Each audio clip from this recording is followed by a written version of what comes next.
ও পুকুর পাড়ে পা দিলেই তো পায়ে ছ্যাঁকা লাগছে। হ্যাঁ, ওরে বাবা রে, কি গরম পড়েছে রে। না না, বেশ কিছু ঝপাং ঝপাং ডুব দিয়ে দি। ওরে বাবা, আহ আহ দেখেছো মানুষটার কাণ্ড, এখনো চান করে ফেললো না। কখন যে খাবে আর কখন যে রাজসভায় যাবে তার কোনো ঠিক নেই। দিনে দিনে একটা হুঁশের মানুষ হয়ে যাচ্ছে। কি এত গজগজ করছো? কি গরম, কি গরম। ওরে বাবারে, পুকুর পাড় থেকে আস্তে আস্তেই গামছা শুকিয়ে গেল। হ্যাঁ, তাড়াতাড়ি করো, রাজসভায় যাবে না নাকি? না গিন্নি, আজকে আর সবাই গিয়ে আমার কাজ নেই। তার চেয়ে বরং তোমার হাতে বানানো কাতলা মাছের পাতলা ঝোল আর ভাত খেয়ে আমি একটা জব্বর ঘুম দেব। কি, রাজসভায় যাবে না? তোমার মাথা খারাপ হয়েছে নাকি? না না, শরীর আমার ঠিক আছে গিন্নি। আসলে এই গরমে শরীরটা একটু ম্যাজ করছে, তাই ভাবলাম এই গরমে রাজসভায় না গিয়ে একটু ছুটি করব। এই দেখো, আমি কিন্তু আগেই তোমায় বলে দিয়েছি আমার পরের মাসে একটা সীতাহার চাই। বিয়ের পরের দিন থেকে হার গয়না কিনে দিতে দিতে আমার শরীরের হাড় বেরিয়ে যাচ্ছে, আর আমি তোমাকে কিছু কিনে দিতে পারবো না। দেখো দেখো, আমি অত কথা শুনতে চাই না। সীতাহার চাই মানে চাই চাই চাই। আর হ্যাঁ, বাজারও না ফুরিয়ে এসেছে। খেয়ে দিয়ে উঠে বাজার থেকে আলু, পটল আর ঝিঙে নিয়ে এসো কেমন? মানে এই তো 3 দিন আগেই বাজার করে এনে দিলাম, এর মধ্যেই সব শেষ হয়ে গেল। সে তো চাল আর ডাল এনেছিলে, আর দুবেলা যে কবজি টুপিয়ে সবজি খাচ্ছ, শেষ হবে না? দেখো গিন্নি, তুমি যদি এত খরচ বাড়াতে থাকো তাহলে আমি কেন, কুবেরের ধনও খালি হয়ে যাবে। কি, আমি খরচ করি? আর নিজে যে দুবেলা পেট মোটা করে খাও, তার বেলা?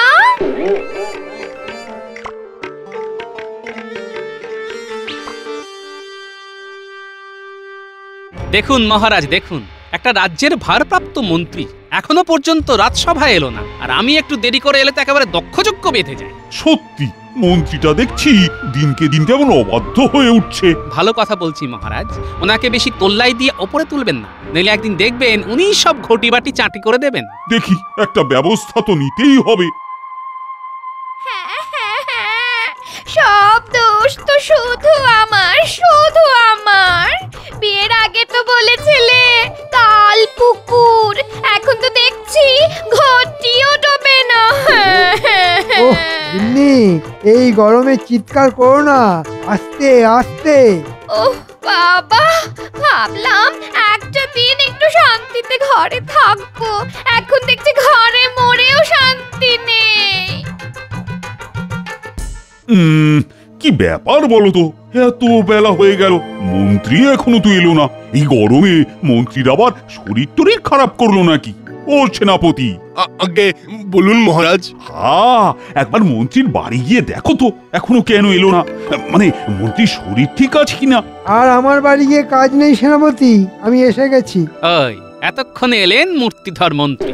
কি মন্ত্রী আজ আসতে এত দেরি করলে কোনো সমস্যায় পড়লে নাকি? সমস্যা তো আমার পশ্চাতে এঁটুলির মতন আটকে আছে। বাজারে আগুন দাম, তার উপর এত কম টাকায় সংসার চালাচ্ছি, এটাই কি কম সমস্যার? মানে কি কি কি বলতে চাইছো কি? আগে মহারাজ, এই মাসের বেতন ফুরিয়ে গেছে, তাই আপনার কাছে এলাম 2 মাসের বেতন অগ্রিম নিতে। সব সময় কোনো না কোনো ছুতো খুঁজে বেড়াচ্ছেন কিভাবে মহারাজকে বোকা বানিয়ে বেশ কিছু টাকা ট্যাঁকে ভরা যায়। হ্যাঁ, এখনো মাসের 15টা দিন ফুরলো না, আর তোমার বেতন ফুরিয়ে গেল। কিছু টাকা বেঁচে ছিল মহারাজ, কিন্তু সকালবেলায় পাকা কাতলা কিনতে গিয়ে সেটাও শেষ। এখন আমি নিঃস্ব মহারাজ। মহারাজ, মন্ত্রীমশাই কিন্তু এমনিতেই অনেক মাসের অগ্রিম নিয়ে রেখেছেন, তার হিসেবে এখনো আপনাকে দেননি। তুমি চুপ থাকো গোপাল, অকারণে পুরানো কাসুন্দি ঘাঁটছো কেন? না না না না না, গোপাল তো ঠিক কথাই বলছে, তোমাকে আমি আর 1 কানা করিও দিতে পারবো না। বেটা গোপালের ট্যাঁক ট্যাঁক কথা শুনে মহারাজ তো মুখের ওপর না করে দিল। এবার গিন্নির মাথা ঠান্ডা করি কিভাবে? হ্যাঁ, দিন দিন জিনিসপত্রের দাম যেভাবে বেড়ে চলেছে, রাজসভায় চাকরি করে এই কটা বেতনে আর সংসার চালানো যাবে না। তার উপর গোপাল পুরো পরিকল্পনাটাই ভেস্তে দিল। ধুর ধুর, চাকরি দিয়ে আর কিছু হবে না, একটা ব্যবসা করতে হবে। কি করা যায়, কি করা যায়?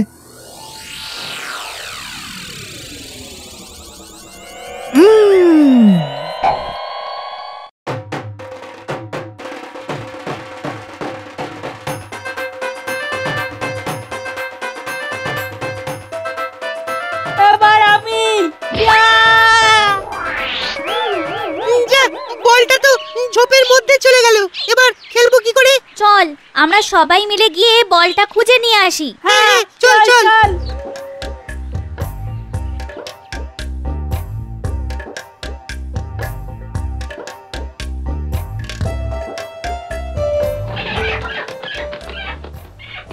কি ব্যাপার বলতো, হাঁস মুরগিগুলো আমাদের দেখে চিৎকার করছে কেন?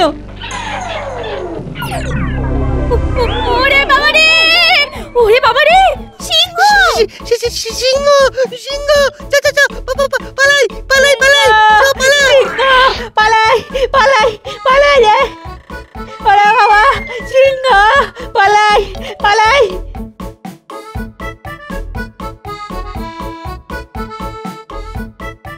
কি ব্যাপার, হঠাৎ গুলটে, ন্যাপলা, পুচকে, পুটি, ট্যাপা এই সকাল সকাল দৌড়তে দৌড়তে কোথায় যাচ্ছে? কি রে, কি ব্যাপার? এই সকালবেলা তোরা ছুটতে ছুটতে কোথায় যাচ্ছিস? যাচ্ছি না গোপাল দাদু, পালাচ্ছি পালাচ্ছি, ভয়ে পালাচ্ছি গো। ও দাদু, দাদু, সিংহ এসেছে গো, সিংহ! তুমিও পালাও। ওরে বাবা রে, ওরে বাবা রে, কি ভয়ানক! সিংহ? ওরে বাবা! এই এই থাম থাম থাম থাম, এই নধরকান্তি চেহারা নিয়ে আর ছুটতে পারছি না, তখন থেকে ছুটেই চলেছি। আচ্ছা, তোরা সিংহটা দেখলি কোথায়? পুকুরের ধারে, ওই মাঠটাতে আমরা বল নিয়ে খেলছিলাম। তারপর কি ব্যাপার বলতো, হাঁস মুরগিগুলো আমাদের দেখে চিৎকার করছে কেন? ওরে বাবা রে, ওরে বাবা রে, সিংহ! সিংহ সিংহ, পালাই পালাই পালাই পালাই পালাই পালাই পালাই রে। বুঝলাম। ওরে বাবা! আচ্ছা যা, তোরা সাবধানে বাড়ি যা, আমি দেখছি। যাই, রাজসভায় গিয়ে মহারাজকে বিষয়টা জানাই। বাপরে বাপ, কি ভয়ানক কাণ্ড রে বাবা! কৃষ্ণনগরের সিংহ!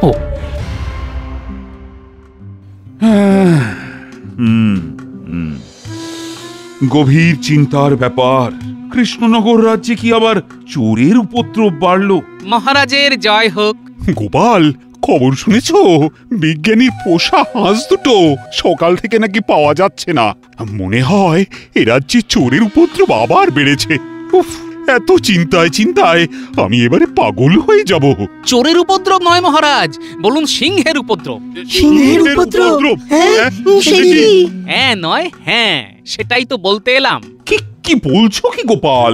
আগে হ্যাঁ মহারাজ, সকালবেলা রাস্তা দিয়ে আসছিলাম, দূর থেকে দেখি আমার নাতি নাতনিগুলো ছুটতে ছুটতে আসছে। বিজ্ঞানী ভায়া পুষেছিল হাঁস ডিম পাবে বলে, মাঝখান থেকে সিংহ এসে হাঁস নিয়ে গেল চলে। কান্নাকাটি করো না বিজ্ঞানী, কান্নাকাটি করো না। ঠিক আছে ঠিক আছে, আজকের মতো সভা তালে এখানেই শেষ। আর তোমরা সাবধানে যে যার বাড়ি যাও, আর আমাকে ভাবতে সময় দাও কি করা যায়।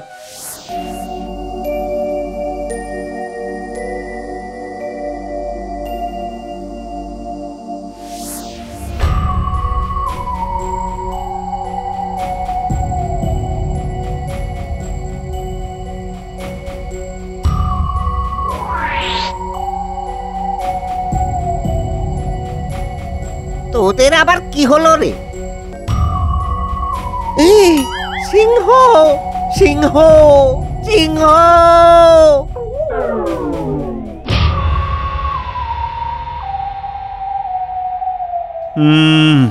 কি যে করি, কিছুই তো মাথায় আসছে না।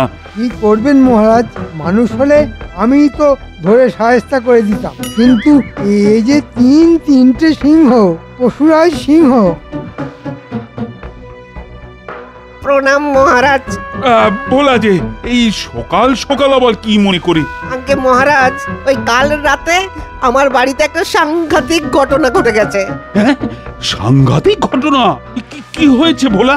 আগে মহারাজ, কাল রাতে খাওয়া সেরে সবে ঘুমাতে যাব, এমন সময় শুনতে পেলাম ওই গোয়াল ঘর থেকে গরুগুলো চিৎকার করছে। তাই লণ্ঠনটা নিয়ে এগিয়ে গেলাম দেখতে। গোয়ালে গিয়ে দেখি মহারাজ, ওই সিংহ তিনটে আমার গরু দুটোকে তুলে নিয়ে গেছে। গোয়াল ঘর ফাঁকা। আমি ব্যবসা করে খাই মহারাজ, গরু না থাকলে আমি দুধ পাবো কোথা থেকে? আর দুধ না পেলে ছানাও হবে না, আর ছানা না হলে আমার মিষ্টির দোকান তো বন্ধ হয়ে যাবে মহারাজ।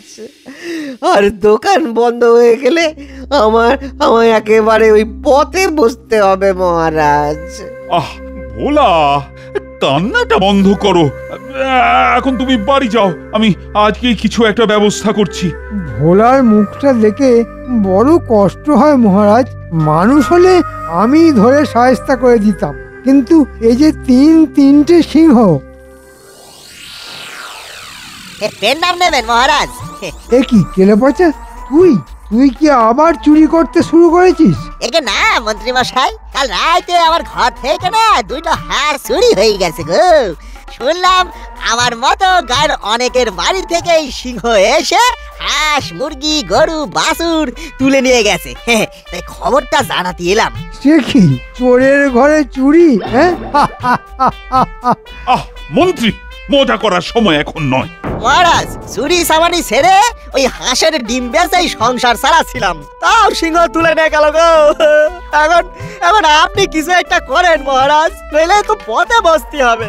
ঠিক আছে কেলে পচা, তুমি বাড়ি যাও, আমি তোমার হাঁসের ব্যবস্থা করছি। পেন নাম হই মহারাজ, পেন নাম নেবেন? সেনাপতি, ও সেনাপতি। আগে মহারাজ। তুমি এক কাজ করো, আজ রাতে সৈন্যদের নিয়ে রাজ্যের উত্তর পশ্চিম দিকে পাহারা দাও। গরু ছাগলের লোভে আজ রাতেও সিংহগুলো নিশ্চয়ই আসবে। যথাজ্ঞা মহারাজ, আমি এক্ষুনি বেরিয়ে পড়ছি। হ্যাঁ, এবার দেখি সিংহ বাবাজি তোমায় কে বাঁচায়। শোন মহারাজ, সেনাপতিকে রাজ্যের উত্তর পশ্চিম দিকে সিংহ শিকার করতে পাঠিয়েছে। কড়া পাহারা চলছে, তাই আজ ওধারটা যাওয়া ঠিক হবে না। আমরা আজ দক্ষিণ দিকে যাব। ঠিক আছে মন্ত্রী মশাই, ঠিক আছে, আপনি যা বলবেন তাই করব। তাড়াতাড়ি চলুন মন্ত্রী মশাই, বেশি রাত হলেই আমার আবার ওই ঘুম পায়। হ্যাঁ, তাড়াতাড়ি চল। মহারাজ, আপনি যতই ইচ্ছে পাহারা বসান, সিংহ শিকার করতে পারবেন না।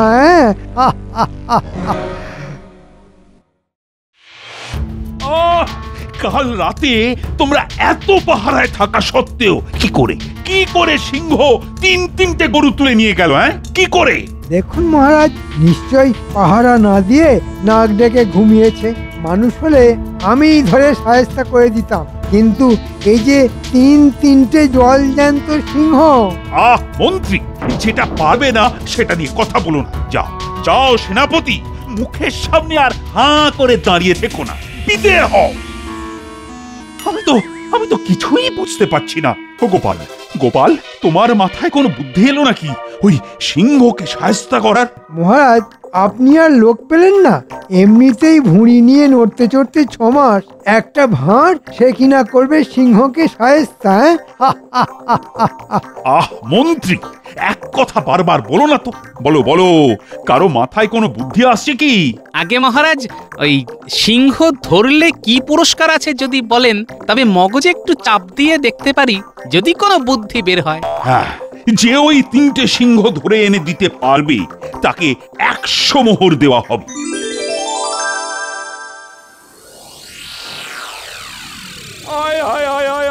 এখন আমি কি করব? কে লাঙল টানবে? কি করে চাষ হবে? এই তো পুটির বাবার গলা, গিয়ে দেখি তো ব্যাপারটা কি। কি হয়েছে পুটির বাবা, এত কাঁদছো কেন? সর্বনাশ হয়ে গেছে গোপাল দাদা, সর্বনাশ হয়ে গেছে। আমার একটা মাত্র বলদ ছিল, কাল রাতে সিংহ তা তুলে নিয়ে চলে গেছে। কদিন আগে মুরগিগুলো তুলে নিয়ে গেল, এখন আবার বলদ। আয় এখন কি করে লাঙল টানা হবে আর কি করে এবার চাষ হবে? আমি পথে বসবো গোপাল দাদা, এবার আমি পথে বসবো। আচ্ছা পুটির বাবা, একবার গোয়াল ঘরের দিকে চলো তো। চলো। গোয়াল ঘরের পাশ থেকে সিংহের পায়ের ছাপ পেছনের জঙ্গলের দিকে গেছে। পায়ের ছাপ দেখে তো মনে হচ্ছে সিংহগুলো দু পায়ে হেঁটে গেছে। এই স্যাঁতস্যাঁতে কাদা মাটিতে গরুর খুঁড়ের আর মানুষের মতো পায়ের ছাপ। চলো তো পুটির বাবা, এই পায়ের ছাপ লক্ষ্য করে এগিয়ে যাই। চলো।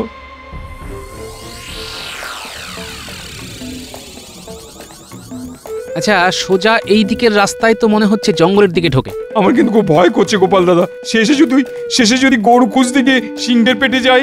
এমনিতেই তো তোমার এখন রোজগার করার মতো কোনো উপায় নেই, কদিন পরে তো না খেয়েই মরতে হবে, না হয় সিংহের পেটেই গেলে।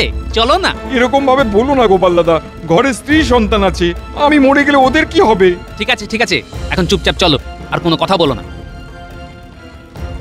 শোন, আজকেও আমরা গরু সরাবো। আচ্ছা মন্ত্রী মশাই, তা আজকে কাদের কাদের বাড়িতে?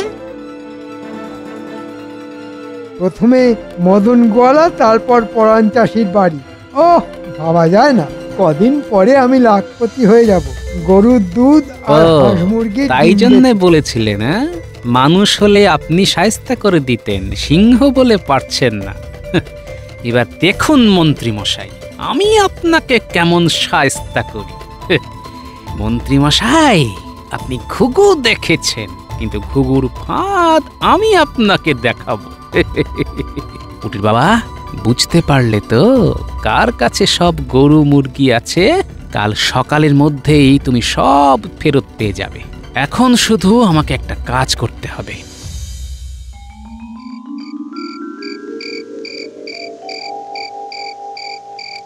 এবার শুরু হবে আসল খেলা। প্রথমে মন্ত্রী মশাই মদন গোয়ালার বাড়ি যাবে, তার মানে এতক্ষণে কাজ শুরু করে দিয়েছে। আমাকে তাহলে পরাণ চাষির গোয়ালে যেতে হবে।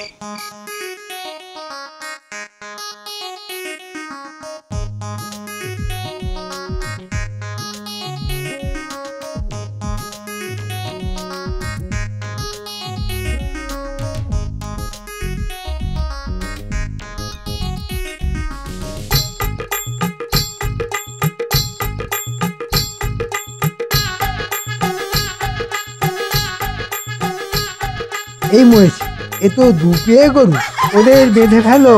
হালুম হালুম হালুম হালুম। এ কি, গরুটা ভয় পাচ্ছে না তো?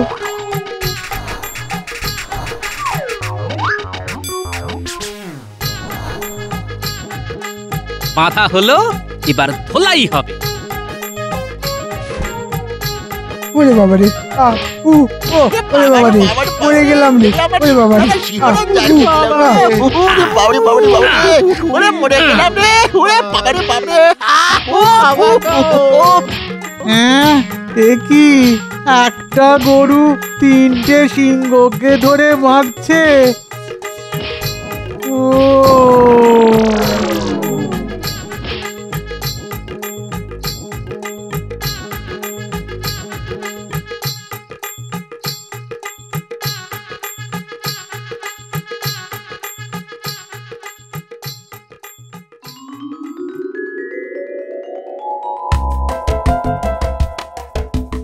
কি রাজসভায় গরু সিংহ? দেখুন মহারাজ, সিংহ ধরতে শেষে আমায় গরু সাজতে হয়েছে। এ কি গোপাল, তুমি গরু মানে সিংহ, মানে মানে এই সিংহ নিয়ে তুমি রাজপ্রাসাদে চলে এসেছো? ভয় পাবেন না মহারাজ, এ সিংহ আপনার কোনো ক্ষতি করতে পারবে না। হ্যাঁ, ক্ষতি করতে পারবে না মানে? হিংস্র সিংহ সামনে গরু না পেয়ে হয়তো আমাকেই তুলে নিয়ে যাবে। এই কে আছো? এদিন নিয়ে গিয়ে খাঁচায় ভরো। মহারাজ, এ সিংহ আপনাকে তুলে নিয়ে যেতে তো পারবেই না, মেরে শির দ্বারা বেঁকিয়ে দিয়েছি বেটাতে। আর আপনি যদি চান, এ সিংহ গ্রামের সমস্ত হাঁস মুরগি গরু ছাগল সব ফেরত দিয়ে যাবে, কারণ এ হলো আপনার অত্যন্ত কাছের সিংহ। মানে সে তো সিংহের পেটে, ফেরত আসবে কি করে? বললাম না, এ আপনার পরিচিত সিংহ। এই দেখুন। মন্ত্রী মশাই, আপনি? ছি ছি ছি ছি ছি মন্ত্রী ছি, তুমি এ রাজ্যের মন্ত্রী হয়ে শেষে কিনা হাঁস মুরগি গরু ছাগল এসব চুরি করতে গেলে? না না না না না, এ কাজের শাস্তি তুমি পাবেই পাবেই। সেনাপতি যাও যাও, মন্ত্রী আর ওর ওই দুই সাগরেদকে কারাগারে বন্দী করো, যতক্ষণ না রাজ্যের সমস্ত হাঁস মুরগি গরু ছাগল ফিরিয়ে দিচ্ছে। বেটারা ওখানেই পচে মূর্খ। বড় ভুল হয়ে গেছে মহারাজ, এবারের মতো ক্ষমা করে দিন।